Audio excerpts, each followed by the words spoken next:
დაუბრუნდება თუ არა ბათუმის ბულვარი ქალაქის თვითმმართველობას საკითხზე. ბათუმის საკრებულოში უახლოეს ხდომაზე იმსჯელებენ.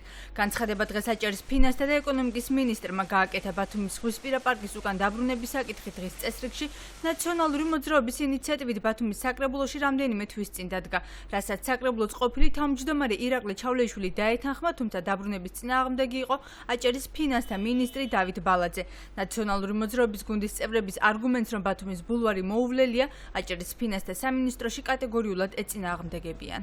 გურამ ჩიქოვანი გადადგა თანამდებობიდან საკუთარი განცხადების საფუძველზე და შესაბამისად შეირჩევა კანდიდატი, რომელიც იქნება პროფესიონალი და იზნოს ბულვარის განვითარებაზე. რაც შეეხება ბულვარის განვითარებას, ამასთან დაკავშირებით ახალ საკრებულოსთან გვექნება საუბარი ვიმსჯელებ და ამის შემდეგ მივიღოთ გადაწყვეტილებას. მოსახერხებელი დღეს არის, ესე ვთქვათ, აჭარის ფინანსთა და ეკონომიკის სამინისტროს ხელში, მაგრამ ვინაიდან მან სარგებლობს აჭარის ფინანსთა და ეკონომიკის სამინისტრო და ბულვარის საკუთრება, მერიის საკუთრება არის, აღნიშნულთან დაკავშირებით ვიმსჯელებთ ახალ საკრებულოსთან ერთად.